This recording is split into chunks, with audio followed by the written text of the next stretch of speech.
Welcome to the ISF podcast from the Information Security Forum, the leading authority on cyber, information security, and risk management.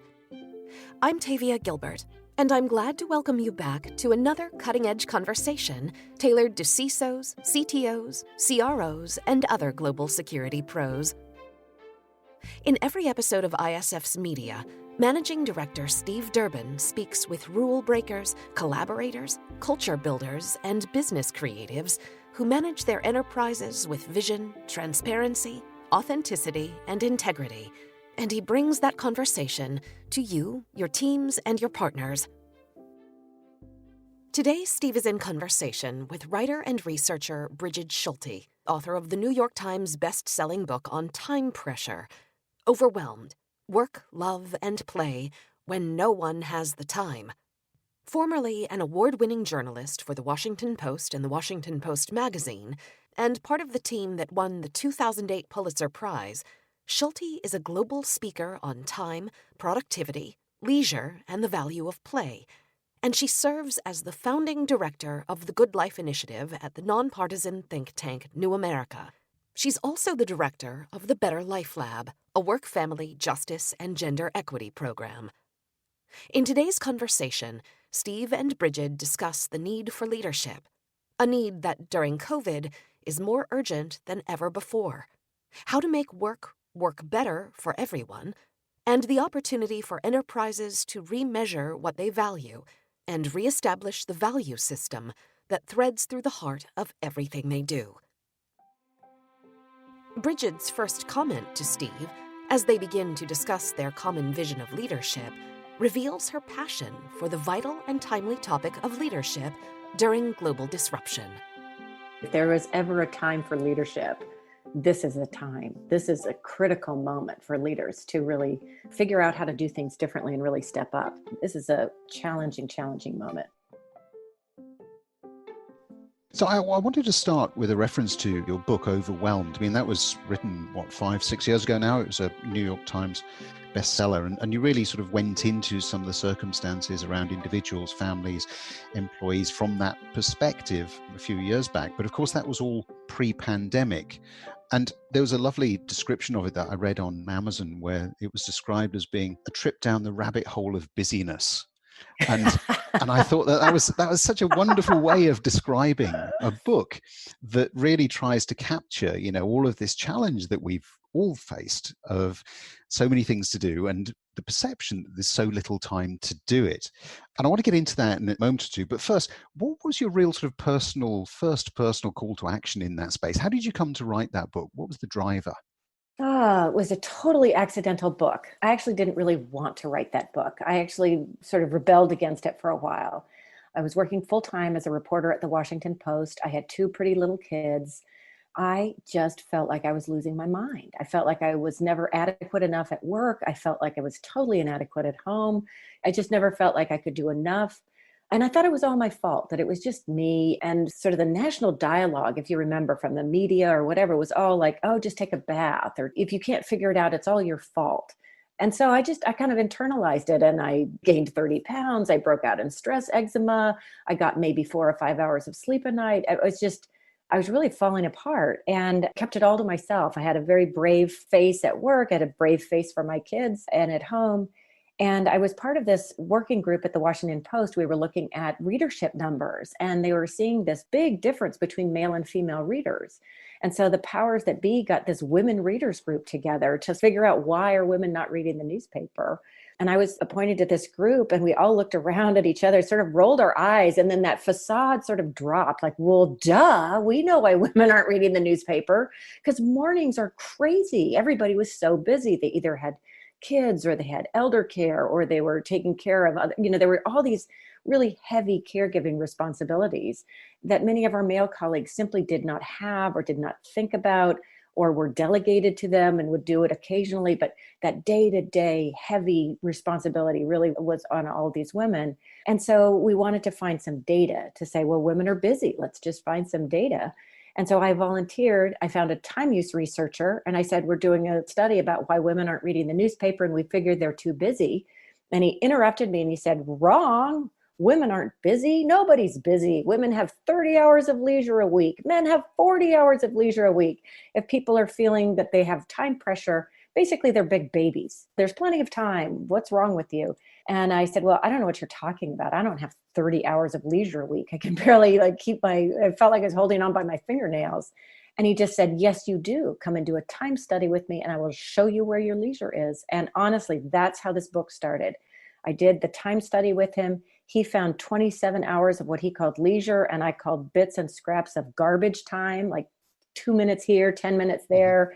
And the key was waiting for a tow truck when my old station wagon broke down, taking my daughter to ballet class, and we were waiting for a tow truck for 2 hours. And he categorized that as leisure time. I'm like, are you out of your mind? It's like, I don't think this is what the Greeks were talking about as the good life.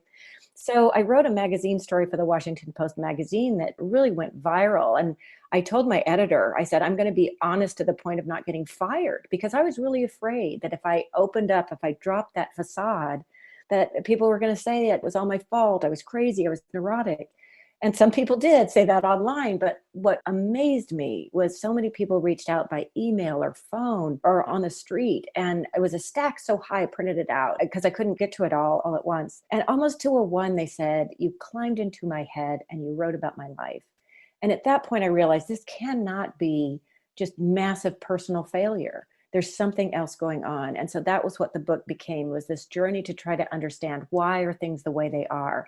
Why are so many people feeling overwhelmed? Certainly working mothers, but they're more the canary in the coal mine for everyone. And what can we do about it? And use my skills as a reporter. You know, listen, I love all those 10 ways to do this, 5 ways to do that lists, but I really wanted to use my skills as a reporter to try to really understand how could it be better. And honestly, that has changed the trajectory of my life. And that is now my job. I'm now the director of the Better Life Lab at New America, the Work Family Justice and Gender Equity Program. And I spend my days looking at that questions, how can we make this better for everyone?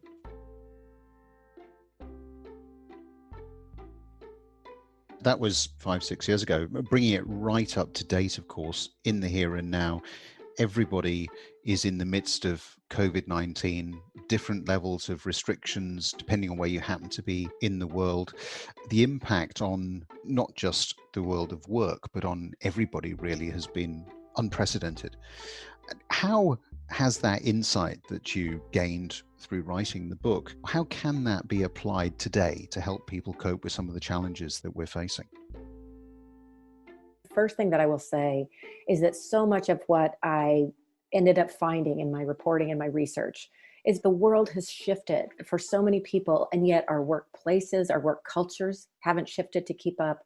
Many of our social policies haven't shifted to keep up, and our cultural expectations haven't shifted.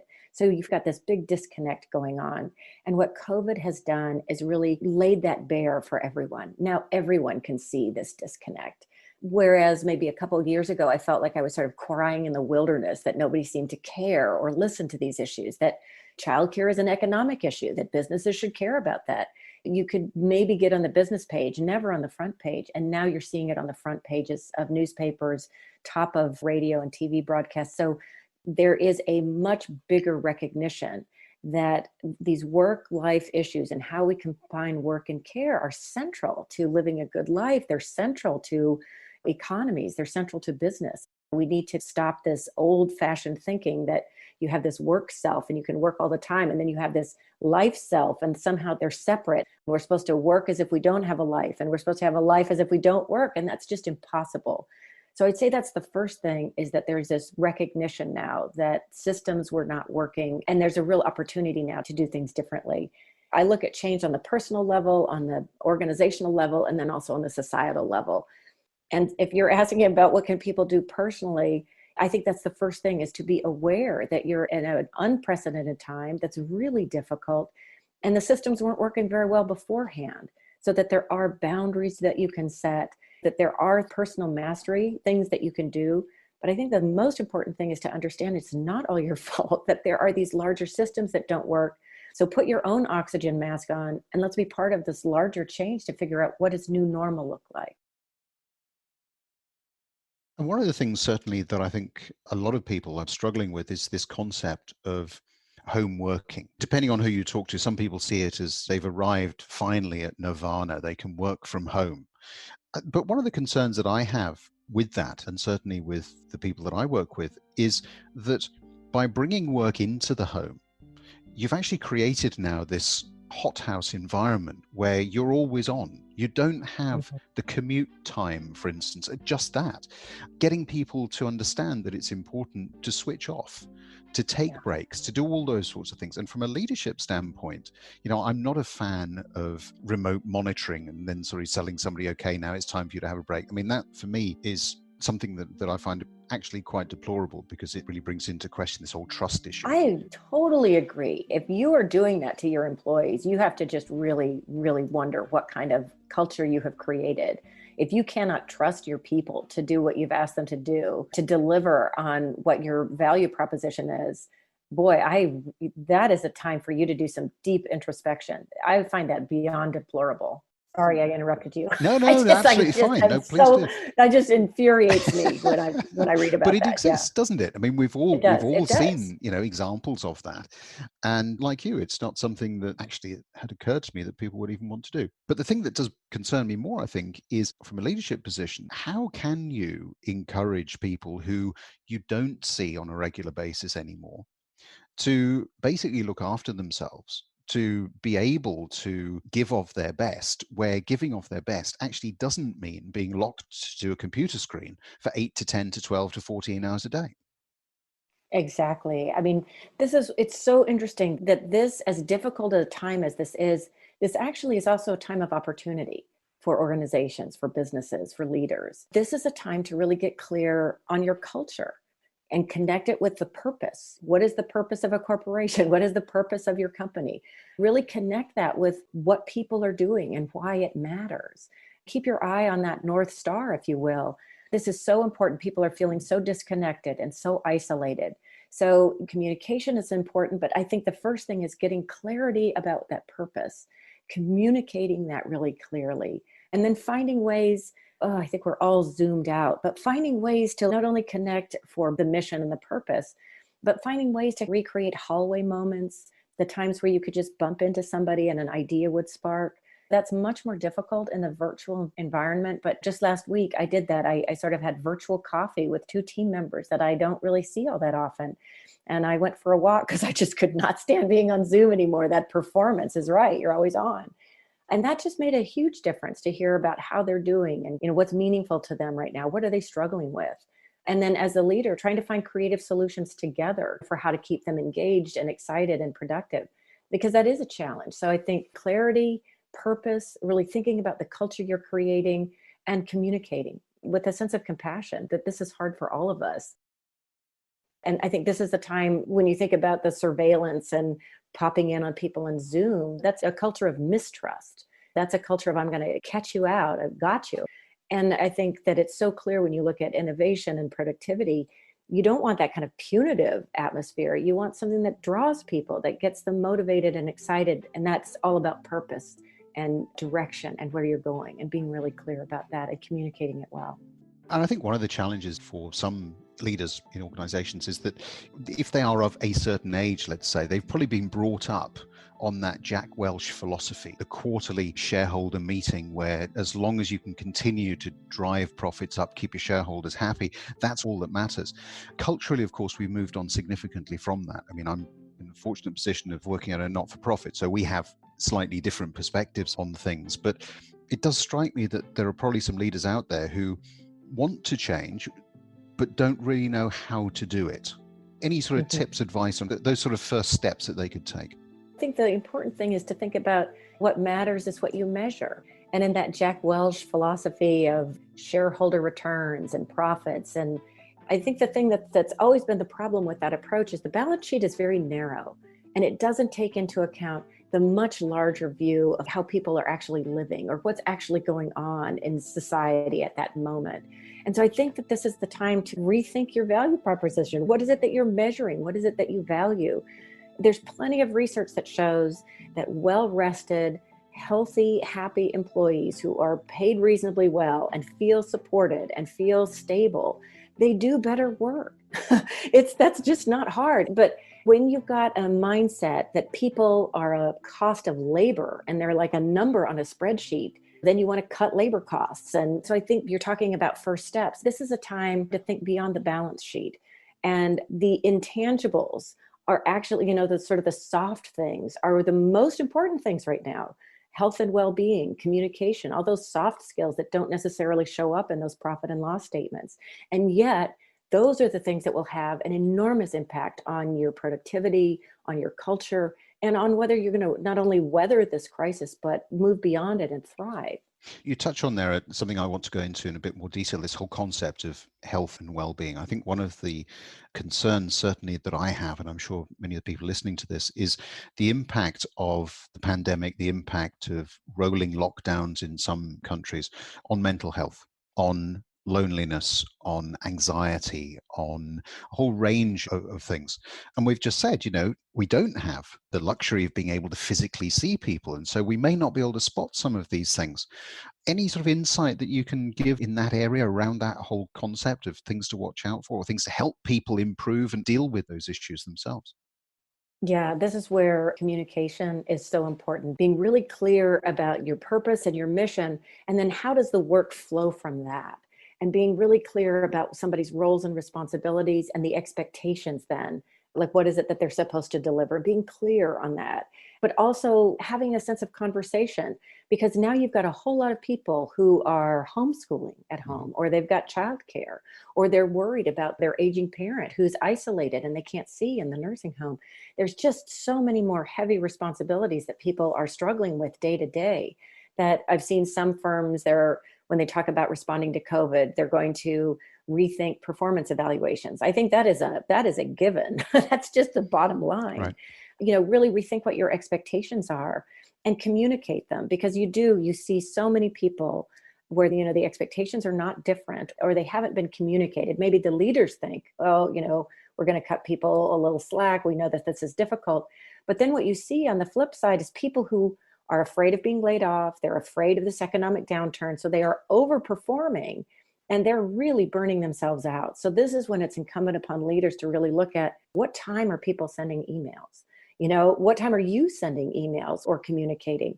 And then having a conversation, because sometimes people time shift. So it's not like they're working constantly. Maybe they've taken the dog for a walk and then they're back on, and that's part of the way that they work. Because as we are working at home, some people find solace in ritual, and there are people who are work-life separators, and they want to work and then they take a break and then they work again. Other people are fusion lovers, and then everything is sort of like all blurring one thing into another. And this is when it's important to have those conversations, to kind of know or understand or have conversations about what somebody's work style is, what suits them, what works with the mission and the goals of the organization. Have those conversations and creatively come up with solutions together. There's no one right way to do this. We're all figuring it out. One of the things that has struck me is that some of us were probably very good at that in the early days because it was fresh, it was new, we knew we had to do something. As this home working, remote working, call it what you will, has sort of dragged on, and indeed, unfortunately, it looks as if it's set to continue for some while to come yet, we may well have forgotten some of those things. And so it's worth just going back round, re-emphasizing and looking at what has worked and what hasn't worked quite so well, perhaps, and making some of those in-flight changes. Are there any sort of success stories that you can point to about workplaces that you know of that have shifted in what you would term to sort of healthy or productive ways because of the pandemic?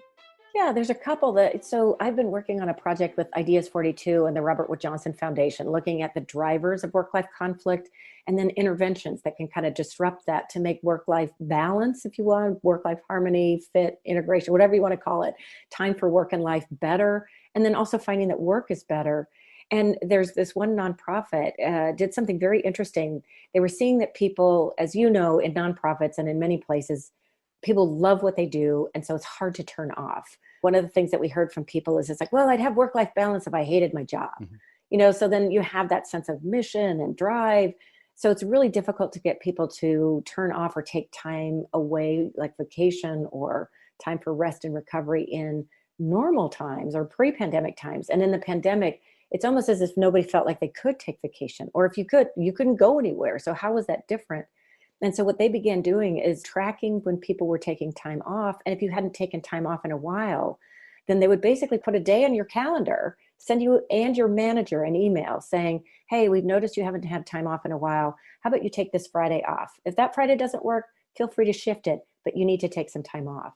Giving this message from the leadership that time off is important, and copying the manager, who would then often say, yes, please do. Oftentimes managers and leaders are the worst role models. They work all the time. Yeah. And so then everybody thinks they have to work like that leader. And believe me, I'm guilty of this too. I'm a leader and I have a very difficult time unplugging. So you have to really make sure that you not only talk the talk, but you try to walk the walk as well. And so this is a great way to do that. So people feel that they're noticed, that they're understood, and that their work is valued, and that their life is valued too, and that there's time for time away, to recharge, to rest, do something you enjoy, to reconnect with your family. And that is important in and of itself. It's not only going to make you better and fresher at work, but there's a value in having that kind of time. In a pandemic, when we are around so much illness and death, this is a moment to recognize our lives are short. We are so much more than our work identities. And how do we create systems that recognize that certainly value work, particularly in America? We're a very work-focused, work-identified nation, and there's benefits to that. There's also downsides to that. And how do we create space for really valuing the fullness of our human lives, all of us? I think that's a very good point. And if I think about certainly the security industry, a lot of the people listening to this will be from that particular part of work, and they will know that throughout the pandemic, they've been rushed off their feet, not just having to move everybody from a relatively secure corporate environment out into the home environment and putting in place all of the systems and so on there, but then just keeping things up and running. And very often, I think we do see instances of burnout. We see some challenges that chief information security officers have around not just continuing to motivate their staff correctly, but also themselves and some of the challenges they face in trying to do that. But one of the things that I've noticed, certainly over the last few months, is that having been forced into necessarily having to work away from your normal environment, a number of people have become very much more innovative. They've had to think outside. They've had to really try to overcome problems that perhaps they weren't aware existed. Mm-hmm. And that's a real positive, isn't it? So, holding on to some of those things. And I think that there's probably a bit of a danger if people talk about, and I hate this phrase, the new normal or returning to normal. For me, it doesn't exist. Sorry, and I already used it. What do you really sort of hope the pandemic and perhaps some of the challenges we've just been talking about that people have been facing, what do you think that those will do to inspire people as far as sort of innovation and perhaps making some long-term positive changes? Yeah, I think that's a really important thing to keep in mind, not only the challenges, but also the opportunities of this era. I mean, when you think about it, before the pandemic, I've written a lot about remote and flexible work. There was so much resistance to it before the pandemic. So many leaders, managers, companies would say, we simply can't do it. It's not possible. In times of downturn, when there might have been some kind of work redesign or creative or flexible, innovative pilot, they would pull the plug at the first sign of problem and say, everybody in the office, all hands on deck, return to the status quo. Oh my God, we got to cling to what we know, even though the data was pretty clear. It wasn't working. Maybe it was working for the Jack Welch perspective, but it certainly was not working for human beings. So here, people have had to go remote in white collar settings. People are shocked by how much they have been able to do. They've been shocked by how productive people have been, even under such challenging circumstances with no childcare, with no schools. Even in the education setting, talking to teachers, they've had to be so much more creative, being able to try to connect with students in a virtual setting. So I think that's one thing, is that you don't know what you can do until you're really faced with a challenge. And then I think that most organizations need to feel incredibly proud of themselves for making the switch so quickly and in many cases really so beautifully. I mean, I hesitate to use that word, but it's really exciting to see what so many companies have done. So I think that's something to hold on to. I think the other thing to think about, when I was talking before, that the way I got into this is feeling these really heavy caregiving responsibilities that my husband certainly didn't feel. Now you've got so many people kind of on top of each other at home, it's very difficult. There's no doubt that the research shows that women are still bearing the brunt of a lot of that caregiving and the homeschooling in a dangerous way. You see that in the unemployment figures. You see that in surveys where it's more likely to be women who are cutting back or dropping out. So I think that's something to keep in mind. So what does onboarding look like? How do we make sure that those women don't suffer long-term consequences with their careers? I think that that's an important thing to keep in mind. On the flip side of it, now you've got so many more men who are spending so much more time at home, seeing just how much work there is to do, the unpaid work of care, the unpaid work of keeping a house running. I interviewed this one man. He thought that he was really woke and, that they shared things very equally. And then he realized just how unfair things were once he had to go remote and they were always working on top of each other. And he said, yeah, I used to walk by a pile of unfolded laundry and not even see it. And he said, now I can't walk by it without realizing that if I don't do something about it, it means that my wife will, and that she's going to be up really late because I never thought that that was my job. And so they're having to communicate a whole lot more effectively about, well, what's the whole bucket of work that it takes to run a household? And are there ways that we can share it more fairly? So I think that there are all sorts of potential long-term, potentially very positive changes that could come out of this at work and also at home. One of the other positives, certainly that I've noticed, is with this remote working, it really doesn't matter anymore where people are physically located. And that is hugely liberating, I think, from an employer's standpoint. So, again, back in the security space, we talk a lot about skill shortages. Well, the fact that people can now work remotely opens up a whole part of the population, whether it be because you originally had thought that they had to live in a certain urban area, perhaps, but it also opens the door to more women, the ability to do things like job share, the ability to blend some of the requirements of childcare and all of the other things. But it also opens the door to the disabled and a whole range of other opportunities there as well. So for me, that's one of the really exciting areas I think that the pandemic has shone a light on, in that there is a whole range of skills out there that for a lot of people, and you could say, well, shame on you, but the reality is that I think a lot of businesses were very focused on needing to have people who were within an easy commutable distance, could physically turn up to do the job and just fit it in. And all of that has now just been completely blown out of the water, hasn't it? Yeah, and I think that that is another potentially very exciting thing. Even in my own team, the deputy director, we're based in Washington, D.C. I'm in Alexandria, Virginia, right outside. She moved to Utah. She and her fiance were living in this teeny tiny apartment. They were both trying to work remotely, driving each other crazy. Everything was shut down. It's not like they could go anywhere. So they moved to Utah. They bought a house. And you know what? We've been more productive than ever in these last several months. So it just shows you things that you thought you couldn't do, you really can. And I think that is really exciting. Think about what that could mean for the revival of smaller cities or even rural areas. We've got a friend in a beautiful area of Central Oregon. He's a home builder. He said that his business has gone up 1,000% because all of these people are leaving crowded, expensive cities and moving to smaller, beautiful places where they can have a much different standard of living and still do that same high-powered job. So I think there's potential for very exciting possibilities, not just for businesses and the way we organize and the way we work, but also what that could mean for cities, rural areas, for knitting the fabric of society together, for economic development. I mean, I think that the possibilities are really very exciting. Positive transformation coming from something that on the face of it is pretty challenging, pretty miserable, and which I think everybody hopes will come to an end as soon as possible. Yes, indeed. Yes, in a positive way. Brigid, it's been absolutely wonderful talking to you. Thank you so much indeed for taking the time and sharing some of your insights. Well, thank you so much for having me. It's lovely to connect with you virtually. Thanks, Brigid.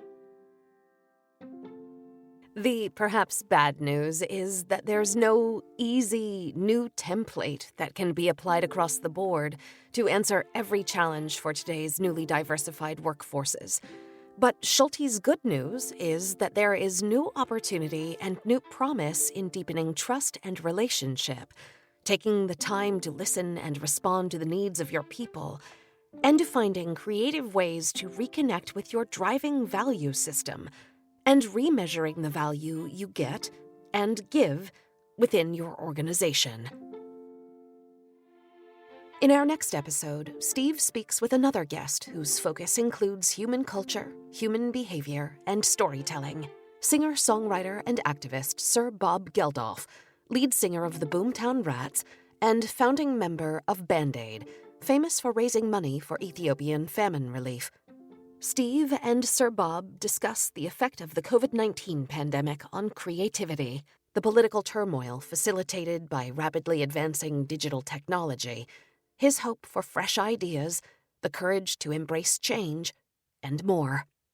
Here's a preview of that conversation with Sir Bob Geldof. You will not survive in a desert on your own. You will not survive in the bush on your own. You won't survive in a city on your own. Look at the mental health problems thrown up by the pandemic, the loneliness. You don't survive. It's only through cooperation. It's only through consensus. It's only through compromise. And the leader that can amalgamate that in the self and with a sense of purpose. We look forward to bringing you the full interview. In the meantime, we invite you to tune into our catalog of video and podcast episodes, all of which you can find at securityforum.org. If you feel like today's conversation was of value, you can subscribe to the audio feed wherever you get your podcasts, and we'd be so grateful if you'd recommend us. Growing our subscriber numbers helps us reach new audiences and helps us continue to bring you these timely discussions.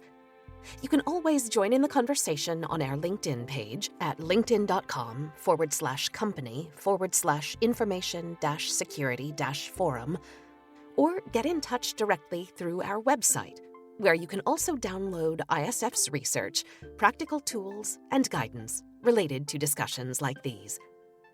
The ISF podcast is produced by Talkbox and Tavia Gilbert. Music by Alexander Filipiak. Assistant producer, Katie Flood. Mix and master by Brian Barney. Thanks for listening.